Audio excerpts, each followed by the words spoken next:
Hello दोस्तों, हाजिर हूँ मैं आप लोगों के लिए एक न्यू ड्रामा के साथ। अगर वीडियो पसंद आए तो वीडियो को लाइक और चैनल को सब्सक्राइब जरूर कर देना। तो चलो जल्दी से बढ़ते हैं हमारे फर्स्ट एपिसोड की तरफ। एपिसोड के शुरुआत में हमारी फीमेल लीड जियाओमी नारेटेड वॉइस में अपनी लाइफ स्टोरी बता रही थी कि कल मैं अपने खानदान की इकलौती वारिस बनने वाली थी और आज यानी कि एक दिन पहले मेरी स्टेप मॉम ने मुझे इस दुनिया के सबसे खतरनाक जगह मंगबई भेज दिया, ये कहकर कि मेरा खोया हुआ भाई मुझे वहाँ जरूर मिल जाएगा। लेकिन यहाँ आकर मुझे रियलाइज हुआ कि मेरी स्टेप मॉम ने मुझसे झूठ बोला था। असल में तो वो मुझे जान से मार देना चाहती थी क्योंकि कुछ लोगों ने उसे घेर लिया था। आज मैं शायद जिंदा भी ना बचती अगर वो लड़का मुझे बचाने के लिए ना आता। वो लड़का कोई और नहीं बल्कि हमारा मेल लीड शीचेन था, जो उन आदमियों का काम तमाम करने के बाद जियाओमी के पास आता है। जियाओमी आगे की कहानी बताते हुए कह रही थी कि किसने सोचा था मैं इस अनजान लड़के से शादी कर लूंगी और ये एक दिन के अंदर अंदर मेरा हस्बैंड बन जाएगा। इन दोनों की शादी कैसे हुई ये जानने के लिए कहानी आगे बढ़ती है और हमें जियाओमी को बेहोशी की हालत में दिखाया गया। वो अपने ख्वाब में देखती है जब शीचेन ने उसे कहा कि मंगबई की दुनिया में तुम्हारा स्वागत है। तभी जियाओमी ने पूछा कि तुम्हें मेरा नाम कैसे पता, और वो बोला कि मुझे सिर्फ तुम्हारा नाम ही नहीं पता बल्कि मैं ये भी जानता हूँ कि तुम सूशेट की बेटी हो, जो कि मेरा सबसे बड़ा दुश्मन है क्योंकि उसने मेरे भाई की जान ली थी। यहाँ जियाओमी को होश आ गया था। अचानक से उसे शीचेन और उसके दोस्त की बातें सुनाई देने लगी। दोस्त शीचेन से कह रहा था कि ये तुम्हारे दुश्मन की बेटी है तो हमें इतना सोचने की क्या जरूरत, क्यों ना हम इसे मार डाले। लेकिन बदले में शीचेन कहने लगा कि नहीं, अपने भाई की मौत की इन्फॉर्मेशन लेने के लिए मुझे बॉडीगार्ड तक बनना पड़ा। जब तक मुझे सही इन्फॉर्मेशन नहीं मिल जाती मैं किसी को भी नहीं मार सकता। जियाओमी इन दोनों की बातें सुनकर दिल ही दिल में सोचने लगी कि पता नहीं इसको मेरे डैड से क्या दुश्मनी है, लेकिन इससे पहले कि ये मुझे मार डाले मुझे यहाँ से भागना चाहिए। नेक्स्ट सीन में शीचेन बॉक्सिंग कर रहा था, तभी जियाओमी पीछे से आकर उसे मार देना चाहती थी, लेकिन इससे पहले ही शीचेन को रियलाइज हुआ और उसे पकड़ते हुए कहने लगा कि क्या तुम मेरे काइंडनेस का बदला ऐसे दोगी। तभी पीछे से जियाओमी का भाई पहुंच आया था, जिसे देखकर वो बहुत ज्यादा खुश हो गई और उसे हक करते हुए कहने लगी कि ची फेंग, फाइनली तुम मुझे मिल गए हो, कहाँ चले गए थे। शीचेन उसे घूर घूर कर देखता रहा और हमें फ्लैशबैक का सीन दिखाया गया जहाँ ची फेंग ने ही शीचेन को हायर किया था कि प्लीज तुम उसे मेरे लिए प्रोटेक्ट करना। शीचेन बोला कि भला मैं उसे क्यों प्रोटेक्ट करूंगा, वो मेरे दुश्मन की बेटी है। जिस पर ची फेंग कहने लगा कि तुम अपने भाई की डेथ की इन्वेस्टिगेशन करना चाहते हो ना, इसमें वो तुम्हारे काम आएगी। अगर मेरे बॉस ने इसे ढूंढ लिया तो वो पक्का इसे मार डालेगा। इसके बाद हमें अगली सुबह का सीन दिखाया गया। जी शीचेन से पूछ रहा था कि वो तुम्हारे दुश्मन की बेटी है, आखिर तुमने उसे ची फेंग के साथ जाने ही क्यों दिया। जवाब में वो बोला कि मैं दुश्मनी और ड्यूटी को अपनी जगह पर रखता हूँ, लेकिन आगे उसके साथ क्या होता है ये मेरे कंट्रोल में नहीं। उधर जियाओमी ची फेंग से पूछ रही थी कि अच्छा तो तुमने उसे मुझे बचाने के लिए भेजा था, पर तुम मेरे साथ वापस क्यों नहीं चले जाते, आखिर तुम यहाँ पर कर क्या रहे हो। लेकिन वो कहता है कि तुम्हें मेरे मामलों में टांग नहीं अड़ाना चाहिए, ना ही तुम्हें यहाँ पर आना चाहिए था। ये लो तुम्हारा पास और शिप से वापस यहाँ से चली जाना। ये कहकर वो जाने लगा और जियाओमी को देखकर दिल ही दिल में सोच रहा था कि क्या इतने टाइम से तुम्हें कुछ भी नहीं हुआ, शायद अपनी फीलिंग्स को सप्रेस करने के लिए मुझे तुमसे दूर रहना ही होगा। ये कहकर वो चला जाता है, जबकि जियाओमी सोचने लगी कि जब तक तुम मेरे साथ नहीं जाओगे मैं भी यहाँ से नहीं जाने वाली। उसके जाते ही शीचेन जियाओमी के सामने आ खड़ा हुआ और उसे कहता है कि जल्दी से गाड़ी में बैठो अगर तुम उसके पीछे जाना चाहती हो तो। वैसे तो जियाओमी को उस पर थोड़ा बहुत शक भी हो रहा था, लेकिन फिर भी उसके साथ बैठ गई और रास्ते में उसे कहती है कि तुम इतना स्लो क्यों चल रहे हो, तेज चलो ना। लेकिन एक मिनट, ची फेंग हमें कहीं पर नजर क्यों नहीं आ रहा, तुम मुझे किडनैप तो नहीं करना चाहते, गाड़ी रोको यहीं पर, मुझे नीचे उतरने दो। ना तो शीचेन उसकी कोई बात सुनता है और ना ही उसे गाड़ी से नीचे उतरने दे रहा था। जियाओमी ने अपना सीट बेल्ट ओपन कर दिया। फिर जैसे ही शीचेन ने ब्रेक लगाया तो जियाओमी को चोट लग जाती है और वो कहने लगा कि इसमें मेरी कोई गलती नहीं, तुम ये मुसीबत अपने लिए खुद ही ढूंढ रही थी। नीचे उतरकर जियाओमी को भी गाड़ी से नीचे उतार देता है और सोल्जर्स दिखाते हुए कहने लगा कि वो सोल्जर्स नजर आ रहे हैं, अगर इनको पता चल गया कि तुम इस स्टेट में इलीगल तरीके से आई हो, तुम्हारे पास पासपोर्ट भी नहीं है, तो तुम्हारी आगे की जिंदगी सारी जेल में गुजरेगी। जियाओमी यू टर्न लेकर फौरन उससे माफी मांग लेती है और वापस से गाड़ी में बैठने लगी, लेकिन अभी शीचेन उसे बैठने नहीं देता कि क्या पता तुम दोबारा भी ये बात करो कि मैं तुम्हें किडनैप कर रहा हूँ। जियाओमी बुरी तरह से फंस गई थी, ऊपर से वो सोल्जर्स भी इसके करीब आ गए थे। अब इसने नाटक करना शुरू कर दिया कि तुम मेरे साथ ऐसा कैसे कर सकते हो, मैं तुमसे प्यार करती हूँ और अब तो मैं तुम्हारे बच्चे की माँ भी बनने वाली हूँ। शीचेन उसकी ये नाटक देखकर दिल ही दिल में सोच रहा था कि ये लड़की लड़की चाहती क्या है, इसका नाटक तो देखो जरा। सोल्जर्स इस ड्रामा को इग्नोर करते हुए वहाँ से चले गए, जबकि आसपास खड़े लोग शीचन के बारे में बात करते हुए कहते हैं कि कितना बुरा इंसान है ये लड़का। शीचन को भी उन सबके सामने जियाओमी के साथ अच्छे से बिहेव करना पड़ा और उसे उठाते हुए कहता है कि अब नाटक करना बंद भी करो। तभी एक आंटी उसे अपने साथ ले जाते हुए कहती है कि मेरे साथ चलो, मैं तुम्हें चेंज करवा देती हूँ। नेक्स्ट सीन में वो एक ड्रेस पहनकर बाहर आई। शीचन तो उसे देखता ही रह गया और आंटी जियाओमी से कहने लगी कि मुझे लगता है तुम उस लड़के से बहुत ज्यादा प्यार करती हो। जियाओमी ने पूछा कि क्या मतलब, आपको ऐसा क्यों लगता है? जिस पर आंटी ने बताया क्योंकि तुमने वेडिंग ड्रेस चूज की है ना। यहाँ वो बहुत ज्यादा एम्बेरस हो गई थी, जबकि शीचन कहने लगा कि आप ठीक कह रही है, भला मैं इतनी खूबसूरत लड़की को खुद से दूर जाने कैसे दे सकता हूँ जो मुझसे इतना प्यार करती है। जियाओमी को उस पर दिल ही दिल में गुस्सा आ रहा था कि ये तो मुझसे भी बड़ा एक्टर निकला। आंटी से कहने लगा कि नहीं, आप गलत समझ रही है, बल्कि ये मुझे किडनैप करने वाला है, प्लीज मेरी हेल्प करें। शीचन नाटक करते हुए कहता है कि मेरी प्यारी गर्लफ्रेंड, क्या अभी भी तुमने मुझे माफ नहीं किया? और उसे अपने करीब लाकर धीरे से कहता है कि मुझे एक डिलीवरी करनी है, चुपचाप मेरे साथ चलो, यही तुम्हारे लिए बेहतर होगा। नेक्स्ट सीन में चीफेंग के बॉस मास्टर आन को दिखाया गया, जो उसे कह रहा था कि मैं उम्मीद करता हूँ तुमने उस लड़की को वापस भेज दिया होगा, बेहतर होगा कि तुम अपने काम पर ध्यान दो। इसी दौरान मास्टर आन की बेटी चाया उनके पास आकर कहती है कि मैं आपके लिए वेडिंग इनविटेशन लेकर आती हूँ। जब मास्टर ने पूछा कि किसकी शादी, तो वो बोली कि मेरी शादी, जो कि आज ही होगी। मास्टर आन भी उसके सामने कुछ नहीं कह पाए। दूसरी तरफ जियाओमी शीचन से पूछ रही होती है कि आखिर तुम मुझे चीफेंग को ढूंढने के लिए कब लेकर जाओगे, और वो बोला कि जब मेरा काम खत्म हो जाए तब। वही गार्ड्स ने शीचन को रोक लिया था कि ये एक रिलीजियस वेडिंग है, इसमें इंटर होने के लिए आपको ये वाइन पीनी पड़ेगी। शीचन ने उसमें सिर्फ एक सिप लिया, लेकिन गार्ड्स उसे इंसिस्ट कर रहे थे कि नहीं, आपको पूरा खत्म करना होगा। जियाओमी फौरन बीच में आकर उस कप को फिनिश कर देती है, ये कहते हुए कि इसकी जगह मैं पी लेती हूँ। जबकि शीचन उसे देख रहा था कि ये लड़की कुछ ज्यादा ही कॉन्फिडेंट नहीं। थोड़ा आगे जाने के बाद दोनों पर ही वाइन का असर होने लगा और दोनों को ही ऐसा लग रहा था जैसे वो एक दूसरे के सामने घूम रहे हो। आसपास खड़े लोग इन दोनों को दुल्हा दुल्हन समझ लेते हैं और जल्दी से इन दोनों को अपने गॉड के सामने ले आए। ड्रग्ड होने की वजह से इन्हें कुछ भी समझ नहीं आ रही थी। जैसा जैसा इन्हें करने को कहा जा रहा था ये दोनों कर लेते हैं और एट द एंड इन दोनों की शादी हो गई, वो भी सबके सामने। तब तक वहाँ पर चाया पहुँच आई, ये कहते हुए कि ये सब कुछ क्या हो रहा है, ब्राइड तो मैं थी, लेकिन ये एक रिलीजियस वेडिंग होती है जिसे चाहकर भी कोई नहीं तोड़ सकता। शीचन नैरेटिव वॉइस में बता रहा था कि जाने अनजाने में मैंने अपने दुश्मन की बेटी से शादी कर ली और अब ना चाहते हुए भी मुझे इस शादी को निभाना पड़ेगा। नेक्स्ट सीन में हमें शीचन के बारे में बताया गया कि वो मंगबई का जाना माना बॉडीगार्ड है, जिसके लिए कोई भी काम करना मुश्किल नहीं, लेकिन उसकी जिंदगी का मकसद सिर्फ एक ही है, अपने भाई के कातिल को ढूंढ निकालना। कुछ देर के बाद चाया गुस्से में शीचन के पास आकर उसे पूछ रही थी कि कहाँ है वो लड़की जिसने मेरी वेडिंग खराब की, और वो पूछने लगा कि पहले तो तुम बताओ ना मुझे, अगर शादी में दुल्हा मैं था तो इस बारे में तुमने मुझे क्यों नहीं बताया? चाया बोली कि तुमने कभी लड़कियों में इंटरेस्ट लिया ही नहीं, तो मैं तुम्हें क्या बताती। शीचन बोला कि अच्छा, तो तुम मेरे साथ जबरदस्ती करोगी, इसलिए ही तुमने मुझे वो ड्रिंक पिलवाई थी।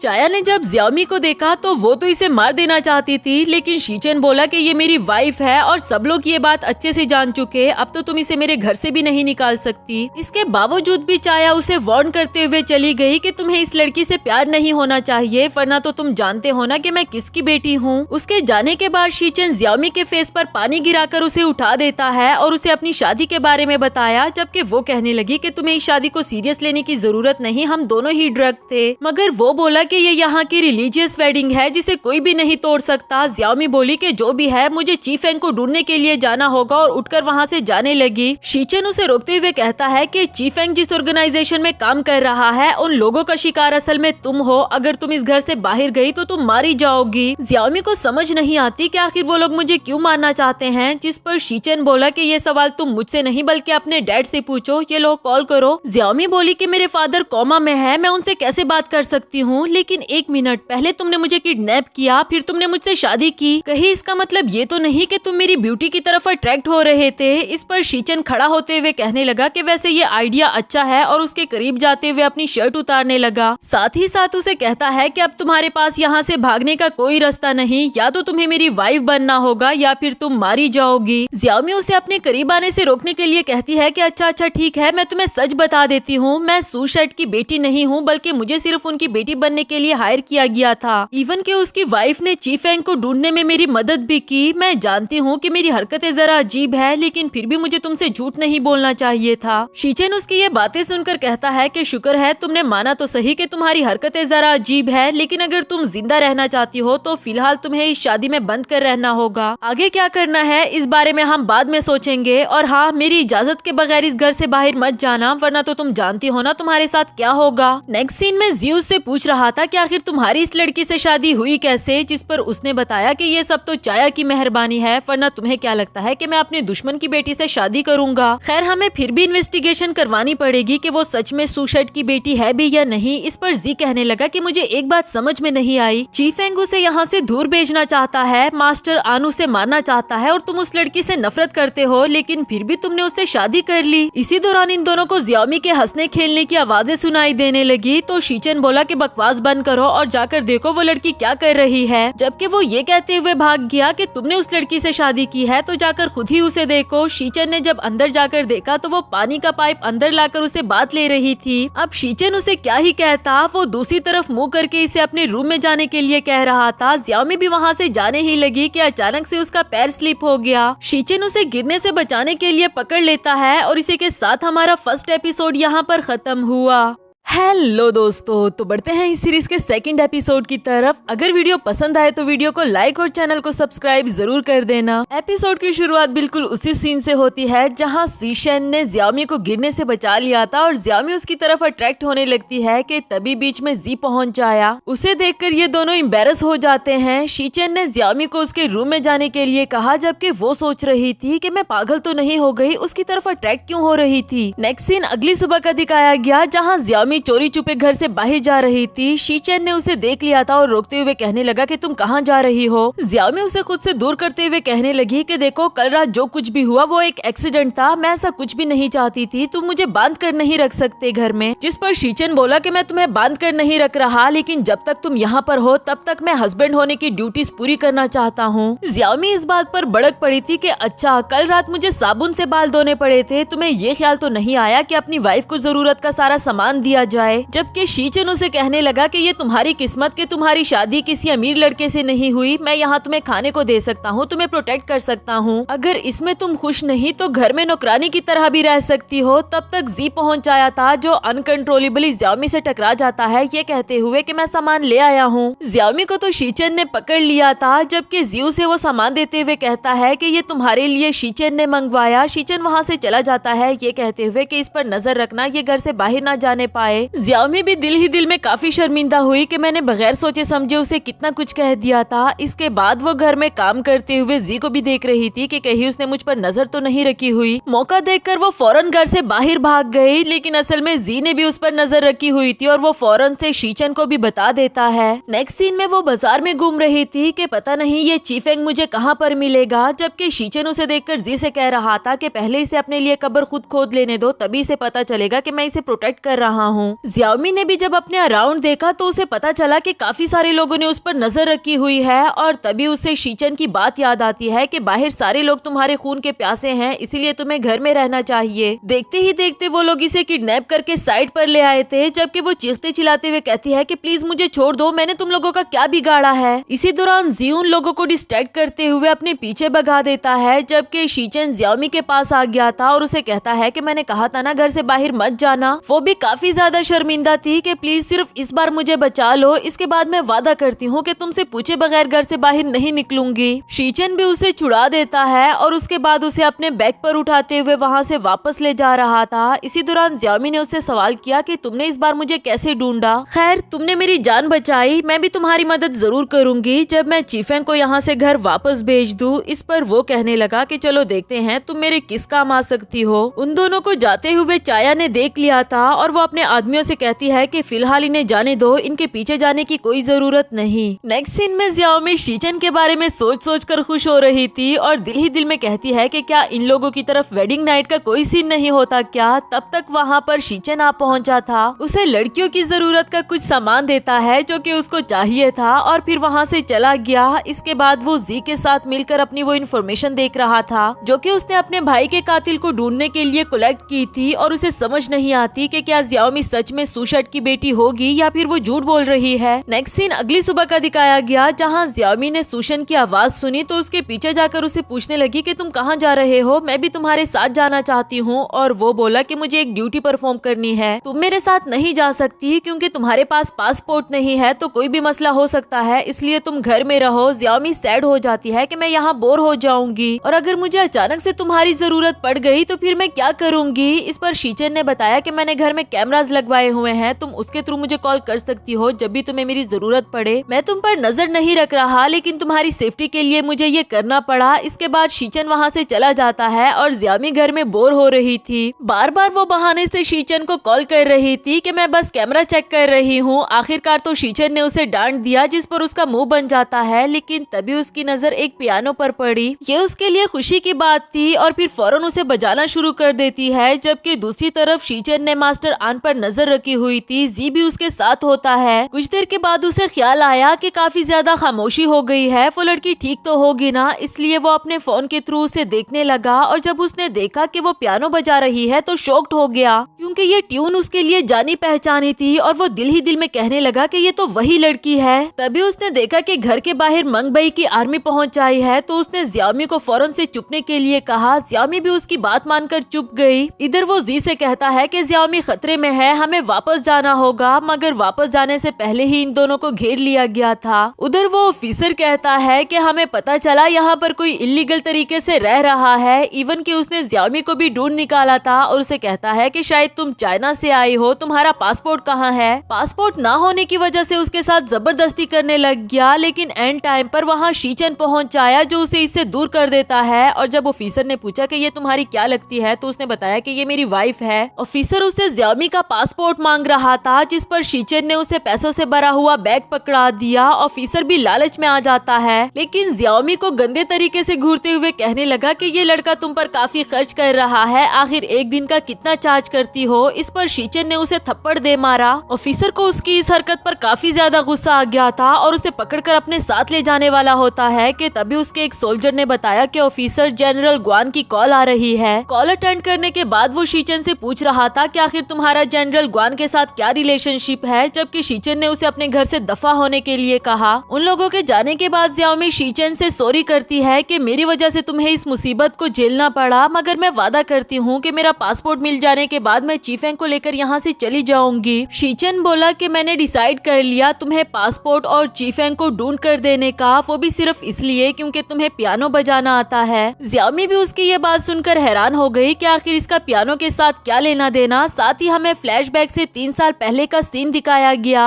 शीचन अपने भाई की डेथ के बाद बहुत ज्यादा डिप्रेस्ड हो गया था, क्योंकि आसपास के सभी लोग उसे ताने मारते थे कि अगर तुम्हारा भाई तुम्हारी जगह ना गया होता तो आज वो सही सलामत और जिंदा होता। उसकी जान तुम्हारी वजह से गई और तुम्हें जरा शर्म नहीं आती, अभी भी तुम लोगों को कैसे फेस कर लेते हो, उसकी जगह तुम्हें मरना चाहिए था। इन सभी बातों ने उसे काफी ज्यादा डिप्रेस कर दिया था और आखिरकार उसने सुसाइड करने का फैसला कर लिया। वो दरिया के किनारे ही खड़ा होता है। इससे पहले कि वो जंप कर पाता तभी उसे इस सुनसान जगह में पियानो की आवाज सुनाई दी और वो इस आवाज के पीछे पीछे चला आता है। अचानक से उसने देखा कि एक लड़की है जो कि पियानो बजा रही थी। ये ट्यून शीचन के दिल को लग जाती है और वो कुछ देर के लिए खामोशी से खड़ा उसे देखता रहा। इवन कि वो सुसाइड करने के बारे में भी भूल गया था, इसलिए ही वो जियामी को अपनी लाइफ सेवियर समझता है। इसी के साथ हमारा ये वाला एपिसोड भी खत्म हुआ।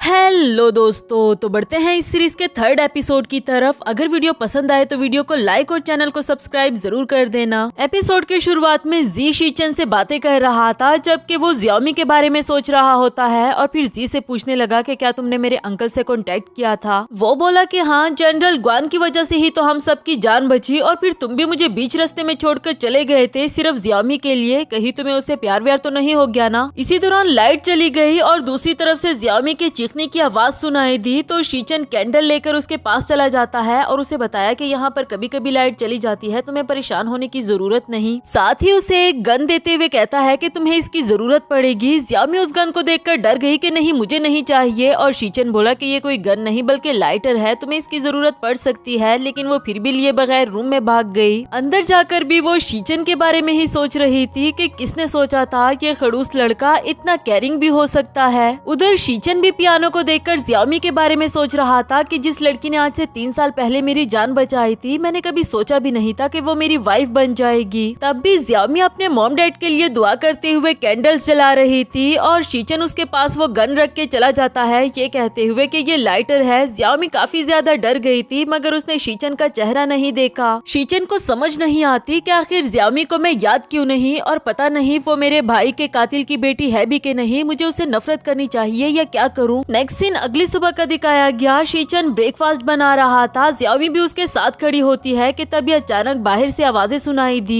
जियामी काफी ज्यादा डर गई थी कि कहीं दोबारा से आर्मी तो नहीं पहुंच आई, और शीचन बोला कि तुम यही रुको, मैं देख कर आता हूँ, जो कहकर वो बाहर चला गया। इधर जियामी सोच रही थी कि उसने कई बार मेरी जान बचाई, मुझे भी उसकी मदद करनी चाहिए, और फिर चमचा लेकर बाहर चली आई। उसने देखा कि बाहर सभी गाँव के लोग इकट्ठे हुए हैं, और शीचन भी उसे समझाते हुए कहता है कि जियामी ये तुम क्या कर रही हो, ये सभी लोग हमें शादी की मुबारकबाद देने के लिए आए हैं। वो बोली कि मुझे लगा तुम्हारी जान खतरे में होगी, मुझे तुम्हारी मदद करनी चाहिए। शीचन को उस पर हंसी आ रही थी कि क्या तुम इस चमचे के साथ मेरी मदद करने के लिए आई थी। इसके बाद दोनों गाँव के लोगों की ब्लेसिंग्स लेते हैं। शीचन को समझ नहीं आ रही थी कि जियामी नाटक कर रही है या फिर वो सच में खुश है। इवन कि वो बहुत खुशी खुशी से उन सब लोगों को रुखसत भी करती है, और उसके बाद भी काफी ज्यादा खुश नजर आ रही थी। यहाँ शीचन उसे कहता है कि तुम नाटक काफी अच्छा कर लेती हो। जियामी बोली कि तुम मानो या ना मानो, लेकिन मैं नाटक नहीं कर रही थी, मुझे दिल से उन लोगों का आना अच्छा लगा। तभी वहाँ पर जी पहुँच आया था, ये कहते हुए कि रिजल्ट आ गया है, मगर जियामी को देखकर वो खामोश हो जाता है और उसे कहने लगा कि ये जितने भी बीड्स हैं, अगर इसे धागे में डालकर तुम दोनों हाथों पर पहन लो तो तुम दोनों हमेशा एक दूसरे के साथ खुश रहोगे, क्योंकि इन सभी बीड्स में गाँव वालों की ब्लेसिंग्स है। यहाँ शीचन उसे टोकते हुए कहता है कि मेरे साथ चलो। उसे साइड पर ले जाकर पूछता है कि ये तुम क्या बकवास किए जा रहे हो, और वो बोला कि ठीक ही तो कह रहा हूँ, और हाँ वो लड़की सच कह रही है, वो सुशट की बेटी नहीं है, ये देखो डीएनए टेस्ट की रिपोर्ट आ गई। उधर जियामी गॉड से माफी मांग रही थी कि मुझे इन सब लोगों से झूठ बोलना पड़ा, लेकिन मैं वादा करती हूँ कि जब मुझे चीफेंग मिल जाएगा तो मैं इन सब लोगों से भी माफी मांग लूंगी और यहाँ से वापस चली जाऊंगी। उसकी ये बात सुनकर शीचन उसके पास आते हुए कहता है कि चलो मैं तुम्हें चीफेंग के पास ले जाता हूँ। दूसरी तरफ हमें चाया को दिखाया गया। चीफेंग उसके पास आते हुए कहता है कि आखिर वो कौन लड़की है जिसकी वजह से तुम्हारी शादी ना हो पाई। चाया काफी ज्यादा गुस्से में थी, वो कहती है कि कोई चाइना से आई हुई लड़की है, मैं उसे छोड़ूंगी नहीं। चीफेंग बोला कि अगर तुम चाहो तो मास्टर आन उसका काम तमाम कर सकता है। इस पर चाया ने उसका कॉलर पकड़ लिया कि तुम कहना क्या चाहते हो कि मैं अपने काम से खुद नहीं निपट सकती। तब तक यहाँ पर शीचन भी जियामी को ले आया था और उसे बताता है कि ये मास्टर आन का घर है। जियामी ने जब चीफेंग को चाया के इतने करीब देखा तो उसे गुस्सा आ जाता है कि मैं इस लड़के के लिए यहाँ पर क्या कुछ नहीं कर रही, और इसे देखो एक अमीर लड़की के साथ फ्लर्ट कर रहा है। शीचन बोला कि वो चाया है मास्टर आन की बेटी, और मैंने तो तुम्हें पहले ही कहा था कि तुम्हें चीफेंग के लिए इतना कुछ नहीं करना चाहिए। वो यहाँ जानबूझकर रहना चाहता है क्योंकि ये उसके फायदे का सौदा है। जियामी को काफी ज्यादा गुस्सा आ गया कि मैं उस कमबैक से अभी बात करूंगी, जबकि शीचन उसे समझाते हुए कहता है कि क्या तुम्हें चारों ओर सिक्योरिटी गार्ड नजर नहीं आ रहे।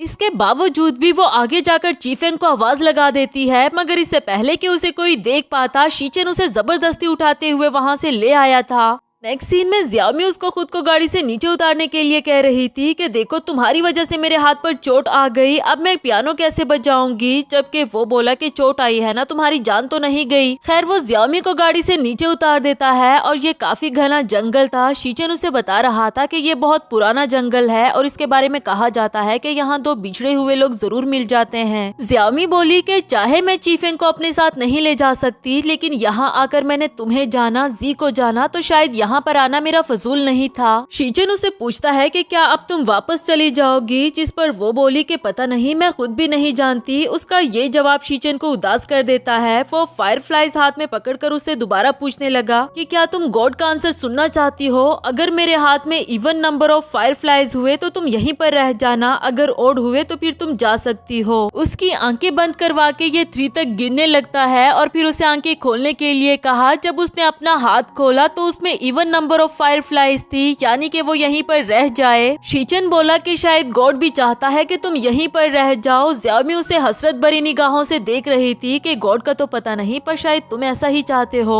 इसके बाद नेक्स्ट सीन में दोनों घर वापस आते हैं और इससे पहले कि घर में इंटर हो पाते तब तक चीफेंग ने आकर ज़ियाओमी का हाथ पकड़ते हुए उसे रोक लिया। शीचन इन दोनों को बात करने के लिए छोड़कर थोड़ा आगे चला गया। इधर ज़ियाओमी ने चीफेंग को थप्पड़ मार दिया कि तुम कितने बुरे इंसान हो। वो बोला कि मुझे माफ कर दो, लेकिन मैं तुम्हारे साथ वापस नहीं जा सकता। ज़ियाओमी बोली कि क्यों नहीं जा सकते, मैं तुम्हारी सिस्टर हूँ। इधर शीचन ने जब उसके मुंह से सिस्टर का वर्ड सुना तो वो दिल ही दिल में सोचने लगा कि क्या इसकी सिस्टर, मुझे तो लगा कि ये दोनों एक दूसरे को पसंद करते हैं। चीफेंग बोला कि आखिर तुम इस लड़के के साथ इस घर में कर क्या रही हो, और वो कहने लगी कि अगर मैं तुम्हारी वजह से यहाँ पर ना आती तो भला इसके साथ मेरी शादी क्यों हुई होती। चीफेंग अचानक से सुनकर हैरान हो गया कि क्या वो चाइनीज लड़की तुम हो जिसने यहाँ पर आकर गलती से शादी कर ली। शीचन आगे आते हुए कहने लगा कि अपने हाथ दूर रखो और मेरी वाइफ से रिस्पेक्टफुली बात करो। इस पर चीफेंग बोला कि तुम्हें बीच में आने को किसने कहा, उसे मारने लगता है। जबकि शीचन उसका हाथ रोकते हुए उसे कहता है कि अब मैं तुम्हारा ब्रदर इन लॉ बन चुका हूँ, और फिर ज़ियाओमी को लेकर वहाँ से चला गया। नेक्स्ट सीन में ज़ियाओमी शीचन को बता रही थी कि मुझे लगा था चीफेंग वहाँ पर मुसीबत में होगा, उसकी वजह से मैंने मिस्टर सुशट को भी धोखा दिया। शीचन उसे पूछता है कि आखिर ये सारा माजरा क्या है, जिस पर ज़ियाओमी ने बताया कि मिस्टर सुशट की सेकंड वाइफ ने मुझे हायर किया था कि मैं मिस्टर सुशट की खोई हुई बेटी की तरह दिखती हूँ। अगर मैं उन लोगों के साथ रहूंगी तो फिर वो लोग चीफेंग को ढूंढने में मेरी मदद करेंगे। इस तरह मैं भी लालच में आ गई। तभी वहाँ पर लाइट चली गई थी और शीचन उसके लिए कैंडल जलाकर उसके हाथों पर मरहम लगा रहा था। ये ज़ियाओमी को काफी अच्छा लग रहा होता है। नेक्स्ट सीन अगली सुबह ब्रेकफास्ट का दिखाया गया, जहाँ ज़ियाओमी बच्चों की तरह नखरे कर रही होती है और शीचन भी उसके नखरे उठा रहा था। ये देखकर जी बहुत हैरान होता है। इवन के जब ज़ियाओमी ने कहा कि मैं अपने हेयर वॉश करना चाहती हूँ लेकिन मेरे हाथों पर पट्टी बंधी हुई है, इस पर भी वो कहने लगा कि कोई बात नहीं, मैं तुम्हारी हेल्प कर दूंगा। इसके बाद शीचन उसके हेयर वॉश करवाने के लिए उसे अपने साथ ले आया था, जहाँ ज़ियाओमी ने उससे सवाल किया कि तुम्हें क्या लगता है, मैं ज्यादा खूबसूरत हूँ या फिर मेरे भाई की गर्लफ्रेंड। शीचन बोला कि चाया तुम्हारे भाई की गर्लफ्रेंड नहीं है। इस पर ज़ियाओमी कहने लगी कि क्यों नहीं है, तुमने देखा नहीं वो दोनों एक दूसरे के कितना ज्यादा करीब थे। शीचन उसे अपने करीब लाते हुए कहता है कि करीब तो हम भी एक दूसरे के बहुत ज्यादा हैं, तो क्या हम दोनों एक दूसरे के गर्लफ्रेंड बॉयफ्रेंड है। ये सुनकर ज़ियाओमी काफी ज्यादा एम्बैरस हो गई और आगे से कुछ भी नहीं बोली। दूसरी तरफ चाया पहुंच आई थी। जी उसे अचानक से देखकर ऊंची आवाज में उसका नाम लेता है ताकि शीचन भी सुन ले, और उसे कहने लगा कि तुम अभी शीचन से नहीं मिल सकती क्योंकि ये सही टाइम नहीं है। खैर वो फिर भी अंदर चली आई। इधर ज़ियाओमी शीचन से पूछ रही थी कि वो मेरे भाई को लाइक नहीं करती, ये तुम्हें कैसे पता। इसका जवाब चाया ने दिया क्योंकि मैं इसी को लाइक करती हूँ, और अगर तुम बीच में ना आती तो आज मैं इसकी वाइफ होती। ज़ियाओमी काफी ज्यादा हैरान हो जाती है कि क्या तुम दोनों एक दूसरे को जानते हो। चाया शीचन से कहने लगी कि मैं अकेले में इस लड़की से कुछ बात करना चाहती हूँ, जो सुनकर जी शीचन को अपने साथ ले जाता है। चाया ज़ियाओमी से कहने लगी कि तुम कभी भी शीचन से वैसा प्यार नहीं कर सकती जैसा कि मैं उसे करती हूँ। वो काफी ज्यादा नर्वस थी और कहने लगी कि देखो मैं तुम्हारी दुश्मन नहीं बनना चाहती, मैं ये नहीं कहती कि ये लड़का अट्रैक्टिव नहीं, लेकिन मैं इतना जरूर कहूंगी कि मैंने इसे अपने मकसद की खातिर यूज किया क्योंकि मेरे पास और कोई ऑप्शन भी तो नहीं था। साथ ही साथ वो काफी सारी बातें कह देती है, जिस पर चाया कहने लगी कि मुझे तुम्हारी ये फिलॉसफी समझ नहीं आ रही, लेकिन मैं इतना कहूंगी कि तुम इससे दूर ही रहना। चलो अब जाओ यहाँ से। इन दोनों की सारी बातें शीचन ने भी सुन ली थी। उसके जाने के बाद चाया ने शीचन को अपने पास बुलाया और पूछने लगी कि तुमने सुना इसने क्या कहा, ये तुमसे प्यार नहीं करती, सिर्फ तुम्हें यूज कर रही है। तुम्हें तो ऐसे लोग कभी भी पसंद नहीं थे ना, जो दूसरों को इस्तेमाल करते हैं। शीचन बोला कि मैं जानता हूँ और मेरी नजर में वो बिल्कुल वैसी ही लड़की है जिससे मैं सबसे ज्यादा नफरत करता हूँ। ज़ियाओमी ने भी उसकी ये बात सुन ली थी और दिल ही दिल में उसे भी काफी ज्यादा बुरा लगा। नेक्स्ट सीन में वो कार वॉश कर रहा था, तभी जी उसके पास आते हुए कहता है कि मैंने सोचा नहीं था ज़ियाओमी ऐसी लड़की होगी। हम दोनों ने तो कितना सिंसियरली उसका ख्याल रखा, लेकिन वो हम दोनों का यूज कर रही थी। शीचन को उसका ज़ियाओमी के अगेंस्ट बातें करना बिल्कुल भी अच्छा नहीं लगा और उसे पानी से भिगा देता है। उसे पूछने लगा कि ये सामान किसका है। जी बोला कि ये ज़ियाओमी का ही है, चीफेंग ने उसके लिए भिजवाया है, मैं उसे देकर आता हूँ। नेक्स्ट सीन में ज़ियाओमी ने बैग से सारे कपड़े बाहर निकाल दिए थे। शीचन उसके पास आते हुए पूछने लगा कि ये तुम क्या कर रही हो, और वो बोली कि मैं अपना पासपोर्ट ढूंढ रही हूँ, मैं यहाँ से वापस जाना चाहती हूँ लेकिन मुझे मेरा पासपोर्ट नहीं मिल रहा।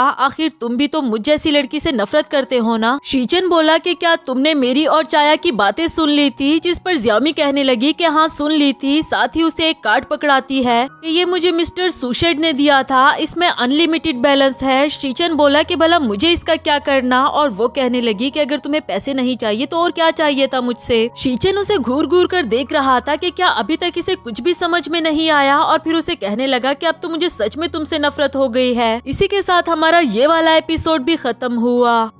हेलो दोस्तों, तो बढ़ते हैं इस सीरीज के 4th एपिसोड की तरफ। अगर वीडियो पसंद आए तो वीडियो को लाइक और चैनल को सब्सक्राइब जरूर कर देना। एपिसोड के शुरुआत में ज़ियाओमी जी से अपनी खिदमतें करवा रही थी, उसे बारी बारी कीमती ज्वेलरीज देकर। तभी वहाँ पर शीचन आया जो कि जी को अपने लिए पानी लाने को कह रहा था, जबकि ज़ियाओमी ने उसे रोक दिया था अपनी गिलास में वाइन डालने का कहकर, साथ ही उसे कुछ ज्वेलरी भी दे देती है। यहाँ जी कहने लगा कि माफ करना भाई, लेकिन भाभी मुझे कुछ ज्यादा ही दे रही है। शीचन चिढ़ते हुए बोला कि तुम्हें याद नहीं यहाँ का बॉस कौन है। दूसरी तरफ से ज़ियाओमी अपना बैंक कार्ड दिखाते हुए जी से पूछने लगी कि मुझे ये बताओ आखिर इसका बॉस कौन है। जी ने तो फौरन से बक दिया कि इसका अंकल जनरल ग्वान और कौन। यहाँ ज़ियाओमी एक्साइटेड हो जाती है कि तुम्हारे इतने हाई फाई अंकल भी है, तुमने मुझे पहले क्यों नहीं बताया, अब तक तो मेरा पासपोर्ट भी बन चुका होता और मैं वापस जा चुकी होती। जबकि शीचन ये कहते हुए वहाँ से जाने लगा कि मैं तुम्हें क्यों बताऊं। नेक्स्ट सीन में ज़ियाओमी गाँव वालों के दिए हुए ब्लेसिंग बीड्स को धागे में बांध रही थी और दिल ही दिल में सोच रही थी कि गॉड प्लीज कुछ ऐसा कर दो कि शीचन मेरी हेल्प करने पर मान जाए और अपने अंकल से बात करके मुझे पासपोर्ट दिला दे। तभी वहाँ पर शीचन आया। ज़ियाओमी उसे वो ब्रेसलेट दे रही थी और वो कहने लगा कि कितनी मतलबी लड़की हो तुम, जब तुम्हें किसी से कोई मतलब होता है तभी उसके क्लोज जाती हो। ज़ियाओमी को उसकी बात सुनकर गुस्सा आ गया कि अगर तुम्हें मेरी मदद नहीं करनी तो मत करो, लेकिन तुम मुझे मतलबी तो नहीं कह सकते। जबकि शीचन उसके हाथ से वो ब्रेसलेट लेकर वहाँ से चला गया। इसके बाद नेक्स्ट सीन में उसने अपने अंकल जनरल ग्वान से कुछ डॉक्यूमेंट्स मंगवाए थे। चाया ने भी उसे देख लिया था और कहने लगी कि तुम कितने जिद्दी इंसान हो, अपने अंकल जिससे तुम सबसे ज्यादा नफरत करते हो उस लड़की के लिए तुम उनसे भी डील करने लग गए। उस लड़की ने मेरे हक पर डाका डाला है, अगर उस दिन वो तुमसे शादी ना करती तो आज मैं तुम्हारी वाइफ होती। ये कहकर वो उन डॉक्यूमेंट्स को जलाने ही वाली थी। तभी शीचन बोला वो लड़की यहाँ पर कुछ अरसे के लिए है, अगर तुमने ये डॉक्यूमेंट्स जला दिए तो वो कभी भी वापस नहीं जा पाएगी। चाया ये सुनकर रुक गई, कहने लगी कि चाहे मैं उस लड़की को लाइक नहीं करती, लेकिन मेरे डैड को पता चल गया है कि वो लड़की अभी भी जिंदा है, इसलिए उसे बचा कर रखना वरना तो कभी भी वो मारी जा सकती है। जो कहकर वो वहाँ से चली गई। नेक्स्ट सीन में ज़ियाओमी को काफी ज्यादा गुस्सा आ रहा था। वो दिल ही दिल में कहती है कि मैं उसे मजबूर कर दूंगी कि वो खुद ही मुझे यहाँ से वापस भेज दे। फिर गंद उठाकर कपड़े गंदे कर देती है, लेकिन साथ ही उसकी आंख में कुछ चला गया। एंड टाइम पर वहाँ पर चीफेंग भी आ गया था, जिसे ये शीचन समझ बैठी थी और कहती है कि मेरे करीब मत आना वरना मैं शोर मचाकर सबको बता दूंगी कि तुम अपनी वाइफ को मारते हो। आंखें खोलने पर उसने चीफेंग को अपने सामने देखा, जो इसे कहता है कि तुम्हें शीचन के साथ रहने की जरूरत नहीं, क्या तुम अपना ख्वाब भूल गई हो, तुम्हें म्यूजिशियन बनना था, कितने दिनों से तो तुमने पियानो भी नहीं बजाया होगा, ये पैसे रखो और जो मैंने पास तुम्हें दिया था ना उसके जरिए यहाँ से वापस चली जाओ। ये कहकर वो भी वहाँ से चला गया। नेक्स्ट सीन में वो खुद भी यही सोच रही थी कि हाँ मैं अपने ख्वाब को कैसे भूल सकती हूँ, मुझे म्यूजिशियन बनना था, मुझे यहाँ से वापस जाना चाहिए। ऊपर से उसने सोशल मीडिया पर गोल्डन हॉल की अपॉर्चुनिटी देखी जहाँ वो हमेशा से परफॉर्म करना चाहती थी। ये देखकर वो शीचन से कहने लगी कि मैं वापस जाना चाहती हूँ क्योंकि मैं इस परफॉर्मेंस को मिस नहीं करना चाहती। शीचन ने उसे समझाया कि देखो यहाँ से वापस जाना इतना भी आसान नहीं जितना तुम समझ रही हो, अगर तुम इलीगल तरीके से जाओगी तो यकीनन पकड़ी जाओगी और बहुत बुरी फंसोगी। लेकिन ज़ियाओमी उसकी बात मानने को तैयार ही नहीं थी। वो कहती है कि मैं यहाँ से जाऊंगी और इससे तुम्हारा कोई लेना देना नहीं। इवन कि उसने अपना बैग भी पैक कर लिया था। शीचन बोला कि अच्छा ठीक है, ये एक गिलास जूस पी लो और अब से तुम जहाँ भी आओ जाओ, मैं तुम्हें नहीं रोकूंगा। ज़ियाओमी को थोड़ा डाउट भी हो रहा था कि कहीं इसने जूस में कुछ मिलाया तो नहीं, लेकिन इसके बावजूद भी उसने वो जूस पी लिया और फिर उसे गुड बाय करते हुए वहाँ से चली गई। नेक्स्ट सीन में वो अपने फेस को कवर करके चल ही रही थी कि तभी उसे एक पेपर दिखा जिस पर उसकी तस्वीर बनी हुई थी और साथ में लिखा हुआ था कि ये लड़की जिंदा या मुर्दा चाहिए हमें। सामने से कुछ लोग भी आ रहे थे जिसे देखकर वो काफी ज्यादा डर गई थी और फौरन से साइड पर छुपने के लिए भाग निकली। इस मुश्किल टाइम में उसे शीचन की बात याद आई कि जब भी तुम किसी मुसीबत में हो तो मेरा नाम ले लेना और गॉड मुझे तुम्हारे पास ले आएगा। तो वो दिल ही दिल में शीचन का नाम ले रही थी, जबकि दूसरी तरफ शीचन ने उसे इस मुसीबत से भागते हुए देख लिया था। वो जी से कहता है कि तुम जाओ मेडिसिन लेकर आओ, तब तक मैं इस मामले को संभालता हूँ। दूसरी तरफ उन लड़कों ने भी ज़ियाओमी को ढूंढ लिया था और उसे कहते हैं कि अपने फेस से ये कवर हटाओ वरना तो हम तुम्हें मार देंगे। इससे पहले कि वो उस पर गोली चलाते तब तक शीचन वहाँ पर पहुँच आया था। उसको उठाते हुए इन लड़कों से कहने लगा कि ये मेरी वाइफ है, तुम लोगों को इससे कोई मसला है क्या? इवन कि उसका फेस दिखाने पर भी वो लड़के इसे नहीं पहचान पाए। ज़ियाओमी काफी ज्यादा हैरान होकर उसके साथ चलने लगी। नेक्स्ट सीन में वो उससे कहती है कि अच्छा तो तुमने मेरी एलर्जी को ट्रिगर करने के लिए मुझे वो जूस पिलाया, खैर तुम्हारा शुक्रिया। वैसे सच बताऊं तो मैंने चाया से जो कुछ भी कहा था वो इसलिए क्योंकि मैं उसे अपनी दुश्मन नहीं बनाना चाहती थी, आखिर वो तुम्हें इतना पसंद करती है, तुमने भी तो उसे किस किया था ना। शीचन बोला कि मैंने कब उसे किस किया, ये तुम्हारी विशफुल थिंकिंग है, खैर हाथ आगे करो मैं तुम्हारे मेडिसिन लगा देता हूँ। वो जैसा जैसा करने को कह रहा था ज़ियाओमी भी वैसा वैसा करती गई और आखिरकार वो कह देता है कि मैं बस तुम्हारी डॉग ट्रेनिंग कर रहा था। ज़ियाओमी इस बात से काफी ज्यादा चिढ़ जाती है। नेक्स्ट सीन में भी ज़ियाओमी शीचन के बारे में सोच सोच कर शर्मा रही होती है कि अचानक से उसका पैर स्लिप हो गया और वो नीचे गिर जाती है, वो भी बहुत बुरी तरह से। शीचन उसकी तरफ आते हुए पूछने लगा कि ज़ियाओमी क्या हुआ, तुम ठीक तो हो ना? और वो दिल ही दिल में सोच रही थी कि ओ गॉड मैंने तो कपड़े भी नहीं पहने हुए, अब क्या करूं, चलो बेहोश होने का नाटक ही कर लेती हूँ। शीचन उसको इस हालत में देखकर बेडशीट में लपेट देता है, उठाते हुए अपने साथ ले जाने लगा और जी से कहता है कि इसके कपड़े फोल्ड करके हॉस्पिटल ले आना।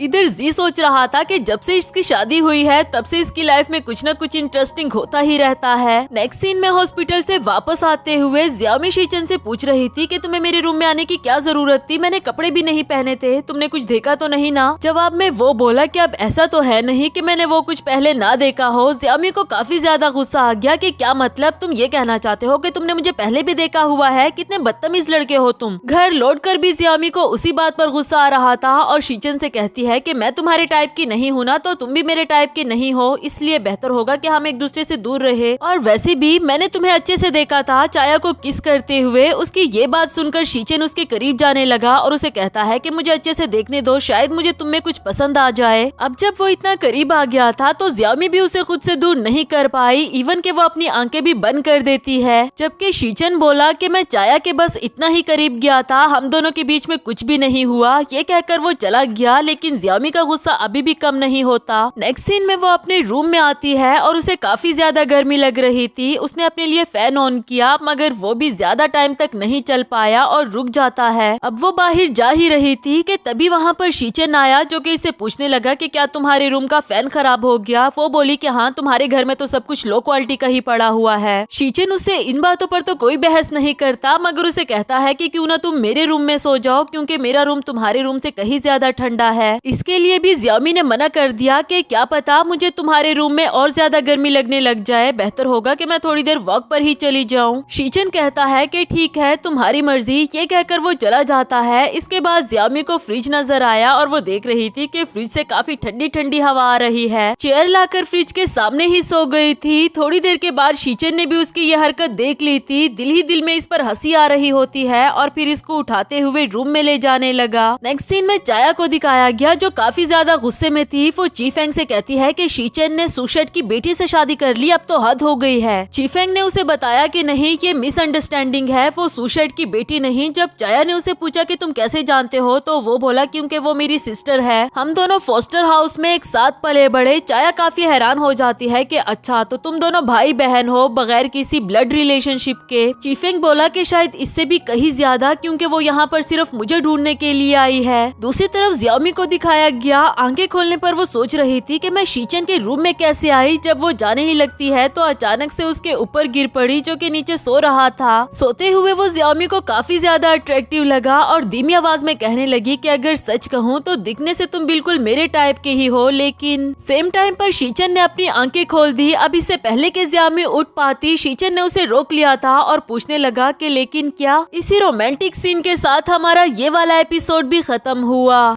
हेलो दोस्तों, तो बढ़ते हैं इस सीरीज के 5th एपिसोड की तरफ। अगर वीडियो पसंद आए तो वीडियो को लाइक और चैनल को सब्सक्राइब जरूर कर देना। एपिसोड की शुरुआत बिल्कुल उसी सीन से होती है जहां शीचन उसे पूछ रहा था कि मैं तुम्हारे टाइप का तो हूँ लेकिन क्या, और जवाब में वो बोली कि तुम्हारी पर्सनैलिटी बहुत टेरिबल है। तभी वहाँ पर चिल्लाते हुए जी पहुँच आया था कि प्लीज मुझे बचा लो, मुझे बचा लो, क्योंकि उसके पीछे चाया पड़ी हुई थी। और यहाँ ज़ियाओमी को देखकर वो कहने लगा कि तुमने ही मुझे वो सारी ज्वेलरी दी थी ना, ये कहकर कि ये रियल है। फ्लैशबैक के सीन सीन से हम देखते हैं कि जी ने वो सारी ज्वेलरी चाया को भेजकर उसके बदले पैसे ले लिए थे, मगर चाया को पता चल चुका था कि ये फेक ज्वेलरी है। और जब उसे ये पता चला कि ये इसको जियाओमी ने दिए, प्रेजेंट में उसने सारी ज्वेलरी जियाओमी के सामने रख दी थी। जी बोला कि तुम तो कह रही थी कि ये ज्वेलरी असली है, और वो बोली कि मुझे क्या पता था कि तुम इसे सेल करने वाले हो, लेकिन जब मैं वापस चली जाऊँ तो मैं तुम्हें इसके लिए कंपेंसेट कर दूंगी। चाया बोले कि तुम्हें पता भी है अगर मंगबई में कोई फेक चीजें सेल करे तो उसके हाथ काट दिए जाते हैं। तभी शीचन बोला कि इसको डराना बंद करो, तुम्हारे जितने भी पैसे लगे हैं उसके लिए मैं कंपेंसेट कर दूंगा। बदले में चाया कहने लगी कि तुम्हें भी सावधान रहना चाहिए, जो लड़की फेक चीजों को रियल कहकर भेज सकती है, पता नहीं वो खुद कितनी फेक होगी। इस बात पर जियाओमी को गुस्सा आ गया और दोनों के बीच में बहस छिड़ गई। आखिरकार जब शीचन ने देखा कि अब कुछ ज्यादा ही हो गया तो वो जियाओमी को अपनी तरफ खींच देता है कि मेरे साथ चलो, और जी को चाया को घर ले जाने के लिए कहा। नेक्स्ट सीन में जब जियाओमी ने उससे पूछा कि हम दोनों कहाँ जा रहे हैं, तो वो बोला कि मेरे अंकल जनरल ग्वान के घर। इस पर जियाओमी खुश हो गई कि फिर तो हमें उनके लिए शॉपिंग भी करनी चाहिए। इसके बाद शॉपिंग से वापस आते हुए जियाओमी कह रही थी कि ये ड्रेस तुम्हारे अंकल के लिए और ये चाया के लिए, क्योंकि मैं उसे नाराजगी नहीं रखना चाहती। बातों ही बातों में जियाओमी ने उसे गेम खेलने के लिए कहा कि चलो तुम अपनी आंखें बंद करो और 5 तक गिनो, फिर जैसे ही अपनी आंखें खोलोगे और जो भी चीज तुम्हारे सामने हुई वो तुम्हारी गार्डियन एंजल होगी। पहले तो शीचन कह रहा था कि मुझे कोई इंटरेस्ट नहीं, लेकिन जियाओमी के कहने पर फिर भी वो कर लेता है। और जैसे ही उसने आंखें खोली तो सामने उसके जियाओमी खड़ी थी। जियाओमी उसको अपने इतना करीब देखकर काफी ज्यादा एम्बेरस हो गई थी और फौरन वहाँ से भाग निकली। उसके जाने के बाद भी शीचन वही गेम खेलता है और जब उसने आंखें खोली तब भी सामने जियाओमी ही थी। उसे पियानो बजाते हुए देखकर ये दिल ही दिल में कह रहा था कि शायद तुम नहीं जानती, लेकिन मेरी गार्डियन एंजल तुम ही हो। साथ ही वो पास्ट के बारे में भी सोच रहा होता है। जियाओमी वो ट्यून प्ले करने के बाद इससे कहती है कि मैं ये वाला ट्यून आज के इवेंट में परफॉर्म करने वाली थी, पर किसने सोचा था कि सब कुछ ऐसा होगा। शीचन बोला कि मैं ये ट्यून पहले भी सुन चुका हूँ, और जियाओमी कहने लगी कि नहीं, तुम्हें कोई गलतफहमी हो गई होगी, ये वाला ट्यून तो मैंने पब्लिकली कभी प्ले ही नहीं किया। अब शीचन उसे सच सच बताने ही वाला था कि कुछ साल पहले, मगर तभी उसे चाया का मैसेज आया जिसमें उसने बताया कि डीएनए रिपोर्ट से ये बात साबित होती है कि वो लड़की सुशेट की ही बेटी है, उसने तुमसे झूठ बोला।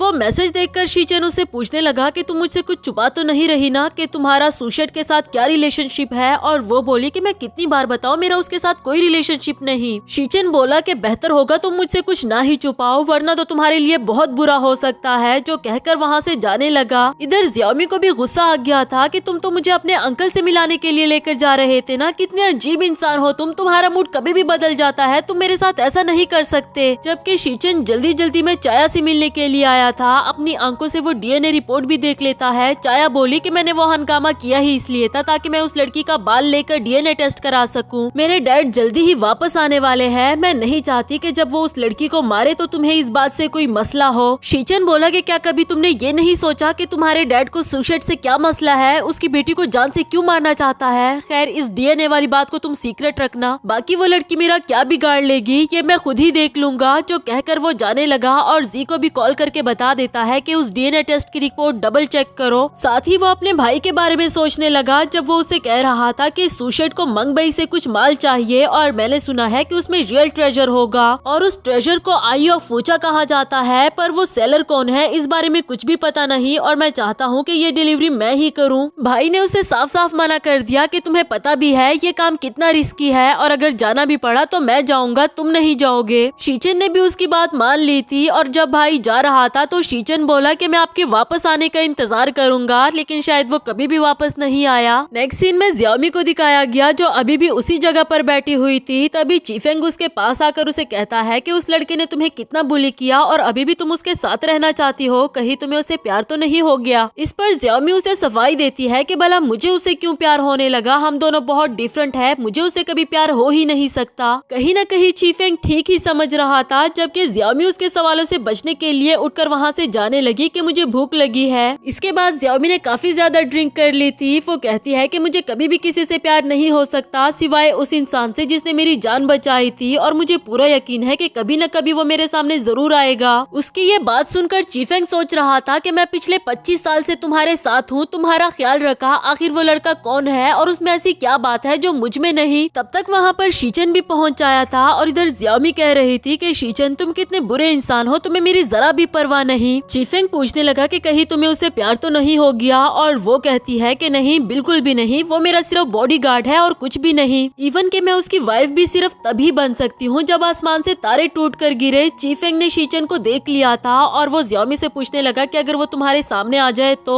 क्या तुम उससे ये बात कह पाओगी। वो बोली कि हाँ, मैं उसे भी कह दूंगी। शीचन आकर उसके पास बैठ गया था और चीफेंग बोला कि लो फिर बोल दो। उसे देखते साथ ही जियाओमी ने उसे हक कर दिया कि शीचन, तुमने आने में इतनी देर क्यों कर दी। और वो बोला कि तुम ड्रंक हो, चलो घर चले। ये भी फौरन से उसके साथ जाने को मान गई। चीफेंग को काफी ज्यादा गुस्सा आ गया था क्योंकि अब उसे 100% यकीन हो गया है कि जियाओमी को शीचन से प्यार हो चुका। जबकि उधर चलते चलते जियाओमी शीचन से कह रही थी कि तुम्हें मुझसे अच्छे से बिहेव करना चाहिए क्योंकि मैं तुम्हारी वाइफ हूँ, और उसे खुद को नीचे उतारने के लिए कहा। फिर वो सामने ही लगी हुई लाइटिंग्स की तरफ जाने लगी। वहाँ एक स्टार को उतार देती है और इससे पहले कि वो गिरती, शीचन ने उसे पकड़ लिया था। इस रोमांटिक मोमेंट पर वो कहती है कि देखो शीचन, मैं आसमान से तारा तोड़कर ले आई हूँ। और फिर टून हो गई। शीचन उसे उठाते हुए घर ले आया था और उसे टेबल पर बिठा देता है। जियाओमी बोली कि प्लीज मुझे छोड़कर मत जाओ, लेकिन वो कहता है कि मैं तुम्हारा बॉडीगार्ड हूँ ना, और एक बॉडीगार्ड की तो इतनी ही ड्यूटी होती है। इस पर जियाओमी उसे वो स्टार दिखाते हुए कहने लगी कि मैं आसमान से तारा तोड़कर ले आई हूँ, अब मैं तुम्हारी वाइफ बन सकती हूँ। और उसे किस करने के लिए उसके करीब जाती है। इस बार तो शीचन भी खुद को नहीं रोक पाया और आखिरकार उसे किस कर ही देता है। नेक्स्ट सीन अगली सुबह का दिखाया गया। जियाओमी ने जब खुद को कपड़ों के बगैर देखा तो वो शॉक्ड हो जाती है क्योंकि कल रात के बारे में उसे थोड़ा बहुत याद आया और वो यही सोच रही थी कि मुझसे कितनी बड़ी गलती हो गई। तभी वहाँ पर शीचन भी आ गया था। वो उसे पूछने लगी कि क्या कल रात हमारे बीच में कुछ हुआ। वो बोला कि हाँ हुआ था ना, इवन कि तुमने अपनी ड्रेस भी खुद उतारी थी। लेकिन उसे परेशान देखकर आखिरकार कह ही देता है कि तुम्हारे रूम का पंखा खराब था, इसलिए मैं तुम्हें उठाकर अपने रूम में ले आया। ये सुनकर जियाओमी खुश तो हो गई, मगर वो कहने लगी कि अगर मैं नेकेड थी तो तुमने मुझे क्यों उठाया। अब जाओ यहाँ से, मुझे ड्रेसअप होने दो। शीचन के वहाँ से जाने के बाद जियाओमी ने टेबल पर रखे हुए अपनी आइडेंटिटी के डॉक्यूमेंट्स देखे तो दिल ही दिल में खुश हो गई कि शीचन मेरे बारे में कितना ज्यादा सोच रहा है, मुझे भी उसके लिए कुछ करना चाहिए। इसके बाद वो तैयार होकर शीचन को ही ढूंढ रही थी, जबकि दूसरी तरफ शीचन नोटिस बोर्ड के सामने खड़ा था जहाँ उसने जियाओमी के बारे में काफी इन्फॉर्मेशन कलेक्ट कर रखी थी। जी ने उसे कॉल करके बताया कि पिछली बार जो हमने डीएनए टेस्ट करवाया था शायद उसमें जियाओमी ने हेयर एक्सटेंशन लगाई हुई थी। तब तक जियाओमी भी वहाँ पर पहुँच जाई। अपने बारे में वो सारी इन्फॉर्मेशन देखकर वो काफी ज्यादा हर्ट हो गई और शीचन से कहने लगी कि तुम मेरा यूज कर रहे थे, मैं कितनी भोली हूँ, जिसे ये लग रहा था कि शायद तुम मुझे वापस भेजने का सरप्राइज दे रहे हो। ये कहकर वो अपनी पिक्चर उतारना चाह रही थी कि शीचन ने उसे रोक लिया। वो कहता है कि तुम जानती भी हो ये मेरे लिए कितनी इम्पोर्टेंट है। जियाओमी ने गुस्से में उसे चक्की काट दी थी और फिर अपने डॉक्यूमेंट्स लेकर वहाँ से जाने लगी। शीचन भी उसके पीछे पीछे आता है उसे समझाने के लिए कि देखो अगर मैंने तुम्हें टॉर्चर करना होता तो मेरे पास हजारों ऑप्शंस थे। इवन के वो जी को भी बीच में बोलने नहीं दे रहा था कि तुम जाओ यहाँ से।